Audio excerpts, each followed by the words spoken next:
Okay, so we're going to be looking at the perspective warp tool. So this is a photo that I took of an Art Deco building that's sadly in disrepair, and I just thought it was an interesting photo. So the problem is that because I took it from quite a low angle, it's kind of the verticals are not vertical. They're kind of a bit warped, out of balance. So I want to make the verticals in the building actually vertical. And this would be a perfect candidate for the perspective warp tool. And I also just want to change the perspective a little bit of the picture as well. So I'm going to go to Edit, Perspective Warp. You're going to get these little tips that come up. I'm just going to close this, and I'm just actually going to drag out a grid. And this is the part where you need to actually have a good eye for your lines. So I'm going to set up this side of the building here. The left-hand side of the building is basically a plane, a flat surface. So I need to match this grid to that plane, making sure that the grid lines match the angles of that plane. So I'm just going to zoom out a little bit. And so you can see that these lines going along here must match the windows and the vertical lines. So you've got to take your time and make sure that you do a good job. Otherwise, you're not going to get a good result. And notice the way I've gone all the way out of the building and out of the picture as well. Now I'm going to draw another grid on this side, and I'm just going to snap it onto that corner, and then I'm going to match this side as well. So I need it to match those angles, vertical and horizontal. And once I've done that, and I'm happy with it, I then switch to this warp button. And now I can actually warp the perspective of the building. So you can see I can totally change the perspective of the building. But what I'm going to do is I'm actually going to just select and use this button here that says automatically straighten near vertical lines. Okay, so it's kind of straightened it up for me.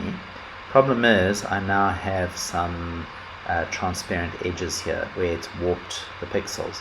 So I can fix those with content aware fill. So I'm just going to say OK. And then down here is actually my photo credit, which is getting in the way. So I'm just going to lasso that, making sure not to go into the transparent area. I did go into it a little bit there. Okay, and I'm just going to go Edit, Fill, Content Aware. Okay. Oh, that didn't do a good job. Undo it. Let me move that selection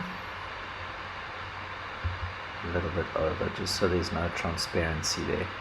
Try that again. Content Aware, Fill. Okay, much better. Alright, so now I need to select these transparent areas. I'm going to use the Magic Wand tool, and I'll just click there. And because I've got contiguous off, it's actually jumped across to the other side as well. So now I'm going to expand that selection. Select, Modify, Expand. I'll leave it on 25 pixels just so that it expands into the pixels of the image. And let's see what it does. So Edit, Content Aware. Let me just get out of that. Edit, Content Aware Fill. And let's see what it does.